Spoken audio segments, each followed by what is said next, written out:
profiter pour parler des recommandations SFENSA à Limoges. Et c'est d'autant plus une bonne chose que c'est ici que ça a été lancé. En effet, c'est la première réunion, on était le vendredi soir, la veille du samedi, ce matin, et on a fait la première réunion téléphonique avec les anesthésistes à Limoges. Donc ça me paraît à juste retour des choses de venir en parler. 3 petits chiffres. L'ANCA nous donne des chiffres disant qu'on va passer de 42 500 cancers du côlon à 45 000 cancers du côlon en 2020. Il faut bien réfléchir à ça. 3 à 8% de cancers d'intervalle dans les publications. Ensuite, le FIT, sûrement un très bon test, sauf que c'est en train de s'affaisser. On est passé de 400 000 par mois au départ à 200 à 250 000 actuellement, et on ne sait pas comment ça va évoluer. Tout ça pour vous dire que la coloscopie, c'est l'examen de référence de l'exploration du côlon. Et on s'appuie, si vous devez retenir quelque chose de notre fiche, ce sont les premières lignes qui disent les 2 indicateurs clés de la qualité de la coloscopie sont le taux d'intubation sécale et le taux de détection des adénomes corrélés, parce que ce n'est qu'un moyen, à l'efficacité de la préparation. Ça, c'est le boulot des gastro-entérologues. Et c'est essentiel pour comprendre la suite. Et la deuxième partie, la majorité des coloscopies faites en France se font sous anesthésie. Ça, c'était le boulot des anesthésistes. Et on a eu une coopération exceptionnelle avec eux. Donc, j'ai repris cette publication de Kaminski qui vient juste de sortir en avril. Je l'ai un peu réduite pour prendre que ce qui me convenait pour le topo d'aujourd'hui. 3 choses, c'est le trépied absolu, c'est à reprendre ce qui était écrit. Le taux de préparation adéquate, c'est un mauvais terme, mais c'est comme ça, doit être au minimum en Europe de 90%. Ce travail a été fait par pratiquement tous les pays européens. Il a été signé par tous les pays européens, sauf la France. Thierry est parti, je ne comprends pas pourquoi la France n'a pas signé. Peut-être qu'il y a des choses qui ne sont pas terribles, parce que c'est fait pour uniformiser ce que doivent faire les gastro-entérologues européens. Donc c'est toujours un peu pareil. Quand on va avoir un consensus, on tire un peu vers le haut. Et donc, préparation adéquate, 90%, mais la cible à atteindre, c'est 95% de bonne préparation. Je vous rappelle que la Task Force US, en 2014, était à 85%.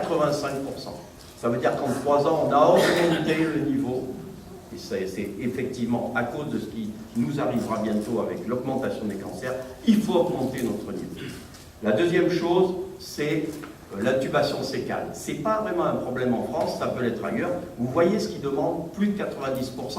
En France, on est au-dessus de 97%, pour ne pas dire à 100% s'il n'y a pas de problème anatomique. Donc, ces chiffres sont un petit peu limités. Le taux de détection des adénomes, c'est 25%, c'est un peu le classique. 30% pour les hommes, 20% pour les femmes. Donc, on va interpénétrer ces 3 choses. 3 études maintenant qui ont changé la phase des choses au niveau de la préparation clinique. La première, c'est celle en 2009 de Siddiqui, elle est très belle. Elle montre que on va fractionner les doses de prise de produits séparées par la nuit pour ce qu'on fait une coloscopie le matin. Et vous voyez dans cette première étude que le côlon se salit de façon très claire à partir de 8 heures.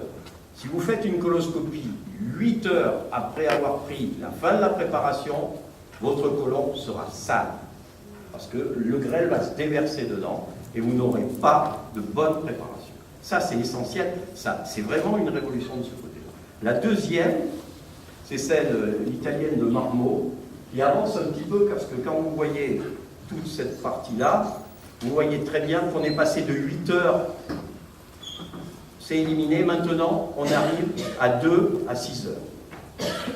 C'est vraiment encore une modification en avance. Et la troisième, c'est une étude coréenne qui là, on voit très bien, c'est le score d'Ottawa, donc plus c'est important, meilleure est la préparation, et vous voyez qu'aux alentours de 3 heures, 4 heures, mais vraiment aux alentours de 3 heures, on a des chiffres exceptionnels de préparation. Ce sont les 3 études qui ont changé la phase des choses. Le split dosing, on ne doit plus faire autrement pour préparer une coloscopie. Alors pour parler un peu de produits, parce que je ne vais pas en parler, je n'ai pas le temps, et c'est un peu dommage peut-être dans les questions tout à l'heure, une étude d'IPALMA entre test de non-infériorité entre le Moviprep et l'Isinova, tout ça, ce n'est pas tellement le problème, c'est simplement, quand vous voyez le schéma antérieur, on est à 82% de bonne préparation, alors qu'on passe à 97% quand on est en split. Donc c'était simplement un petit clin d'œil. La réalité, elle est là. C'est l'étude de Cristina Bussi, italienne aussi, qui a fait une méta-analyse qui reprend 29 travaux. Et vous voyez que tout ce qui est du côté droit, c'est splitté.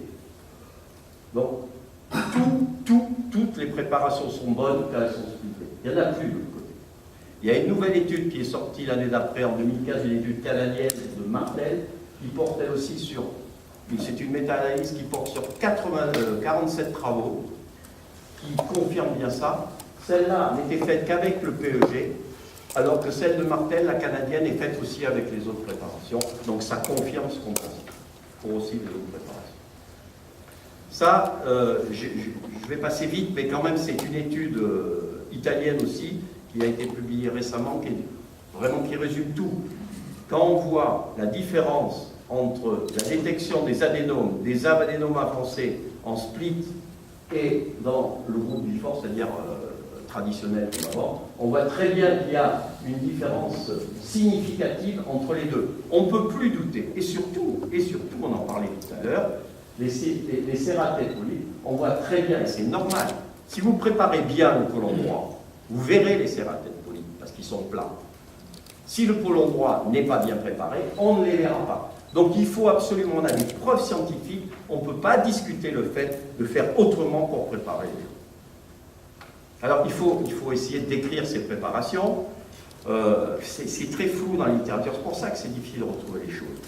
On allait de excellent à insuffisant, et puis parfois c'était bon, intermédiaire, mauvaise, deux groupes, adéquate, inadéquate. On parle souvent d'adéquate.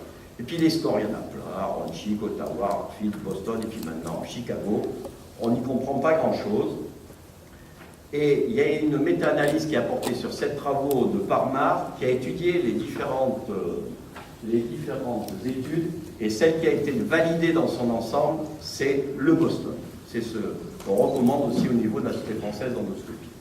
Parce qu'il y a une fiabilité inter- et intra-observateur, le taux de détection est plus élevé chez les patients ayant des scores plus importants, avec supérieur à 8 et inférieur à 8, vous voyez la différence qui passe de 45% à 33% quand c'est mal préparé, et le taux de retrait est inversement corrélé avec le BBPS. Ça aussi c'est très important, il faut faire attention au retrait. Donc le score de Boston, vous savez comment ça se passe, hein, sinon si vous ne savez pas, je vais en dire 2 mots. Le côlon est divisé en 3 parties, chaque partie est évaluée après lavage-aspiration. L'intérêt du score de Boston, c'est qu'il est fait après avoir travaillé le côlon. C'est très important. Si on veut étudier un produit, on peut le faire stricto sensu. Pour ce qui nous intéresse, nous, on travaille le côlon.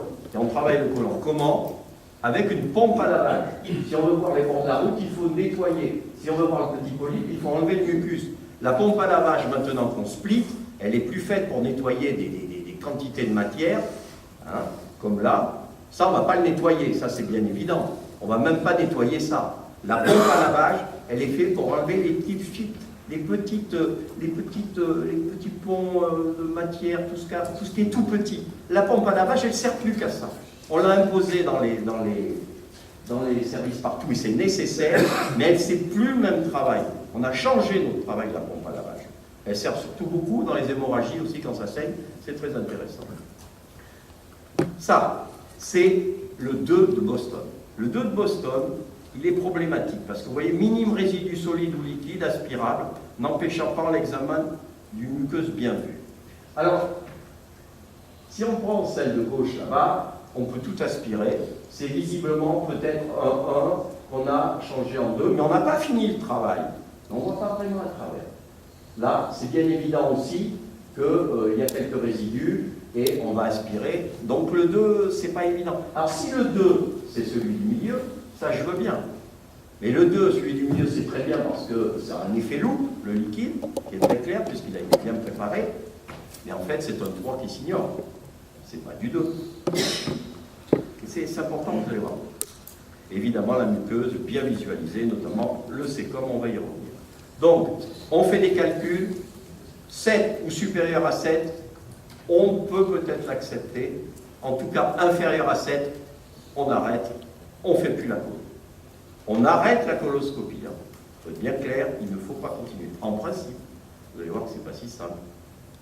Parce qu'il y a ce monsieur Clark qui a fait 2 études. La première, il a montré qu'entre préparation parfaite et intermédiaire, eh bien, tout compte fait, il n'y avait pas de modification du taux de détection des polypes. Et il a récidivé, le coquin.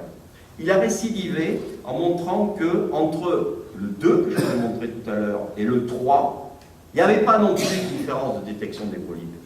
Ce qui a entraîné, dans cette étude européenne de qui est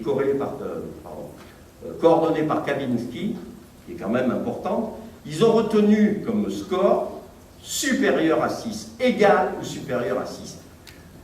D'abord, ça ne correspond pas au score de Boston réel, puisque c'était supérieur à 7, égal ou supérieur à 7. Et là, on est passé à 6. Donc, on est en train de niveler par le bas. Ça, c'est bien dans le virtuel, pour les publications, c'est peut-être bien, mais dans la vraie vie, c'est n'importe quoi. Ou alors,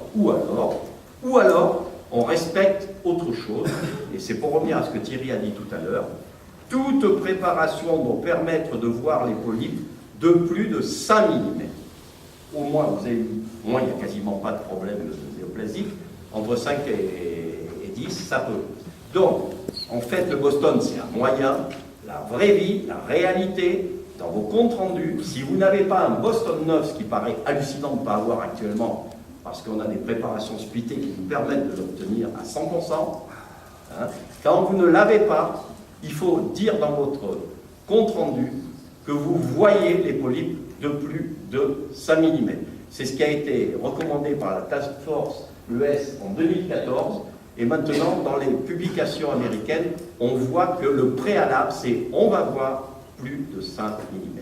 Et s'il n'y a qu'un message à retenir, dans la préparation colique, la seule classification qui vaille, c'est celle-là. En dehors de ça, comme je vous l'ai dit tout à l'heure, malheureusement, voilà, l'intubation sécale, un petit mot simplement. Vous voyez, bon, la diapo n'est pas bonne, je vais essayer un peu merder. Donc, ce que je veux dire, c'est que les photos, on ne les fait pas de là-haut.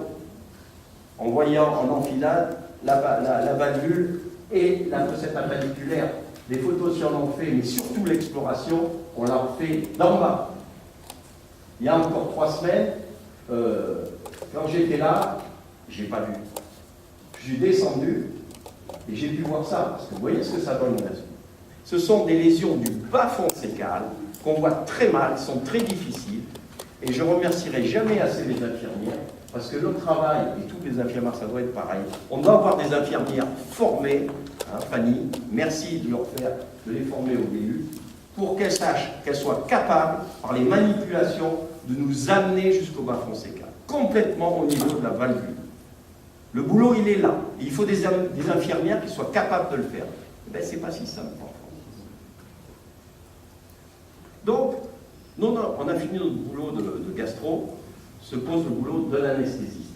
Bon, vous connaissez tous cette courbe, qui est la courbe scandinave de la Société d'anesthésie scandinave, qui montre que vous voyez, au bout d'une heure, entre 1 heure et 2 heures, vous n'avez plus de liquide dans l'estomac. Plus de liquide dans l'estomac.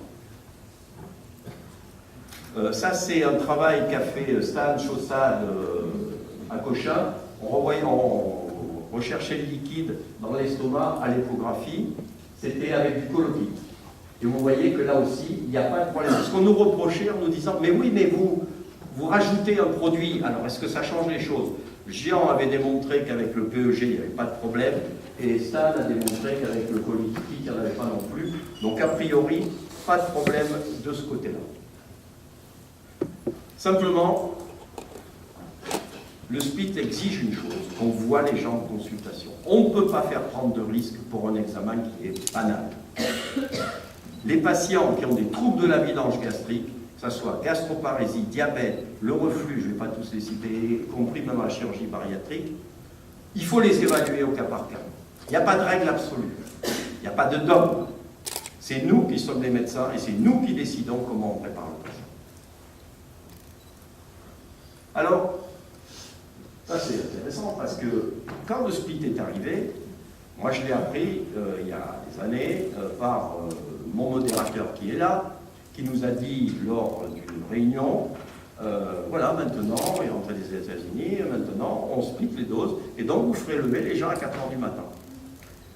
Dis-moi, attends, j'ai fait une région, l'Occitanie, j'ai fini, qui est particulièrement difficile, donc on ne peut pas se lever et on ne peut pas faire ce problème-là, on ne peut pas faire le split. En fait, ça correspond à peu près à cette étude italienne, puisque quand c'est avant 8 h, seulement 27% des gens l'acceptent facilement, quand c'est après 14 h, 96%. Et où je passe, hein, en fait, avant 8 h c'est difficile, plus d'1 heure de trajet c'est difficile, les femmes elles n'aiment pas ça. Simplement, ce qui est sûr en tout cas, c'est qu'il y a peu de problèmes et qu'il ne faut pas être coercitif. Dans la discussion, il y a des alternatives, je veux bien vous en parler. En conclusion, notre fiche, vous la connaissez, vous la trouverez sur le site, c'est la fiche SPARS-FED que l'on a faite. Vous avez tous les chiffres qui sont là, c'est pas ça qu'il faut retenir, c'était ce que je vous ai dit avant. Ça, vous le regardez, vous l'avez, c'est pas difficile. Jusqu'à 2 heures avant, on boit des liquides. Simplement un petit clin d'œil en vous disant pour les gastro-écolos qu'il y a une étude finlandaise qui a montré que le split était moins agressif pour le microbiote que la préparation antérieure. Et je finirai par cette phrase de Bupica qui a dit « Avec la préparation colique, le rationnel semble très intuitif. » Et c'est une évidence. Vous ne pouvez pas trouver ce que vous ne voyez pas. Merci.